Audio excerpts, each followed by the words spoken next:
আসসালামু আলাইকুম। আজকে আমার চ্যানেলে উম আরেকটা ভিডিও নিয়ে হাজির হলাম। তো সবাই কেমন আছেন? আশা করি ভালো আছেন।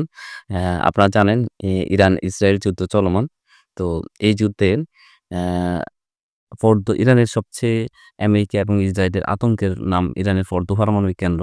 তো ইরানের আ এই ফর্দো পারমাণবিক কেন্দ্রেও আমেরিকার ব্লাঙ্কার বাস্টার বোমা ব্যর্থ। কেন ব্যর্থ? সেটা নিয়ে আমরা আলোচনা করব আজকে।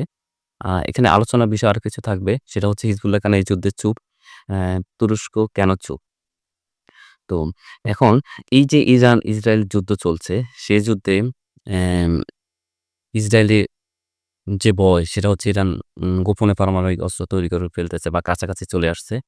সেক্ষেত্রে তারা সেই সূত্র ধরে তারা উম ইরানের উপর হামলা শুরু করে। তো ইরানে বিভিন্ন স্থাপনায় হামলা করে। বিভিন্ন কিছু নাতানজ পারমাণবিক প্রকল্পে হামলা করে।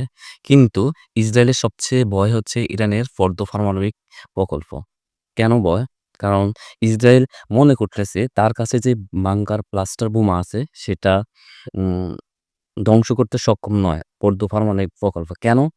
কারণ হচ্ছে এই ফর্দো পারমাণবিক প্রকল্প ইরানের রাজধানী তেহরান থেকে ১০০ কিলোমিটার দূরে দুর্গম পাহাড়ের নিচে অবস্থিত।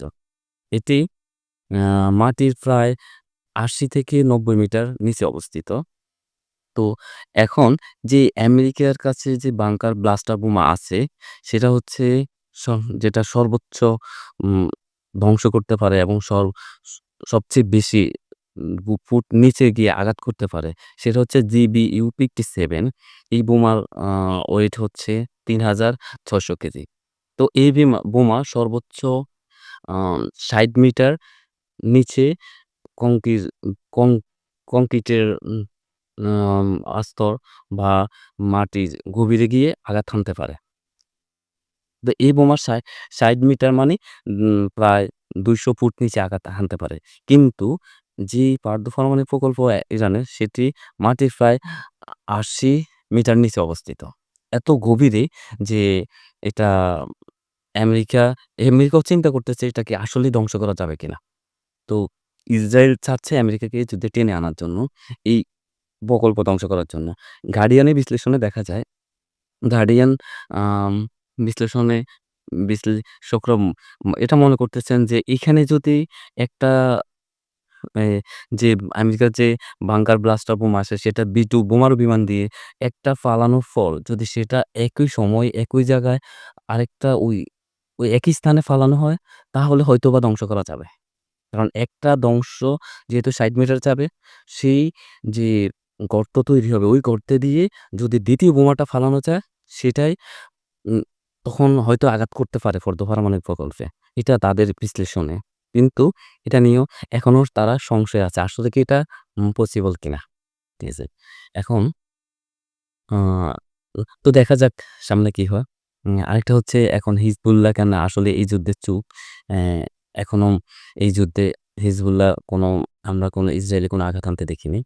তো হিজবুল্লাহ এজন্য চুপ, কারণ হচ্ছে হিজবুল্লাহর সাথে তুরস্কের ইসরায়েলের কিছুদিন আগে যুদ্ধ হয়। সে যুদ্ধে হিজবুল্লাহর যে সামরিক সক্ষমতা ছিল, সেগুলা প্রায় ধ্বংস করে দেওয়া হয়। তো এখন তাদের যে সামরিক যে একটা অর্গানাইজ ছিল হিজবুল্লাহ মেক্সিমামই ধ্বংস করে দেওয়া হয়। পরে ইসরায়েল তার কথা তার ফেভারে নিয়ে যত চুক্তি করানো যায় করে তারপরে যুদ্ধ আ এখন অফ অফ হয় ইসরায়েল এবং হিজবুল্লাহর যুদ্ধ, লেবাননের যুদ্ধ। তো এখন এজন্য হিজবুলের আগের যে সামরিক শক্তি সেটা নেই। যার কারণে তারা এখন চুপ। কিন্তু তারা বলেছে যদি ইরানের আয়াতুল্লাহ আল খোমেনিকে হত্যা করে এ ইসরায়েল, সেক্ষেত্রে তখন তারা যতটুকু আছে ওই সমর্থন নিয়ে তারা আ দাঁড়াবে। হিজবুল্লাহর বিরুদ্ধে এই হিজবুল্লাহ আ ইসরায়েলের বিরুদ্ধে দাঁড়াবে। আচ্ছা, এখন অনেকের প্রশ্ন হচ্ছে তুরস্ক কেন চুপ এই যুদ্ধে?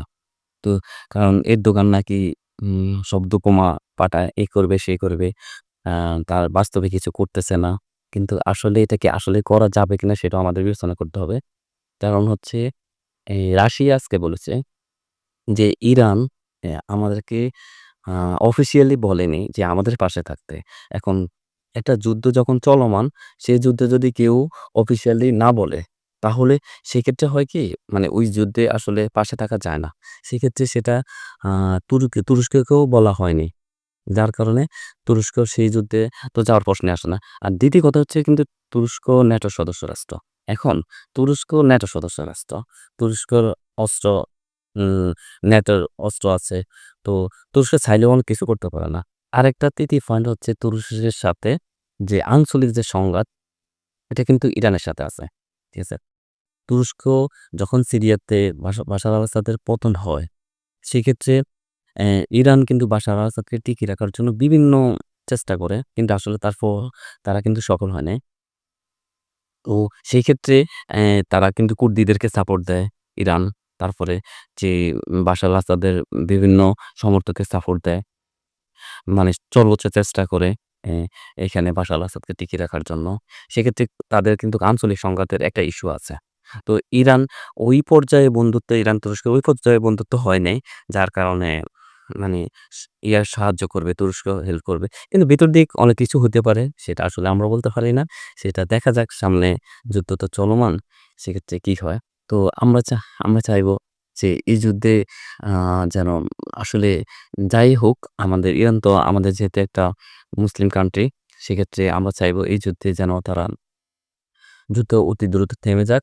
আ আর এই যুদ্ধে আসলে যুদ্ধ তো ভালো কিছু বয়ে নিয়ে আসতে পারে না। কিন্তু আসলে ইসরাইল তো টার্গেট তো তারা দেখা যাচ্ছে ইরানকে ধ্বংস করার পর হয়তো টার্গেট পাকিস্তান, ২য় তারপর তুর্কি। এভাবে তারা মুসলিম রাষ্ট্রগুলোকে ধ্বংস করবে। তো আমরা চাই এই যুদ্ধ দ্রুত শেষ হোক এবং এ আমাদের আ যে মুসলিম ঐক্য ফিরে আসুক। তো এই বলে আমি আজকের ভিডিও শেষ করলাম। ভালো থাকেন সবাই। দেখা হবে পরে অন্য কোনো ভিডিওতে। আল্লাহ হাফেজ।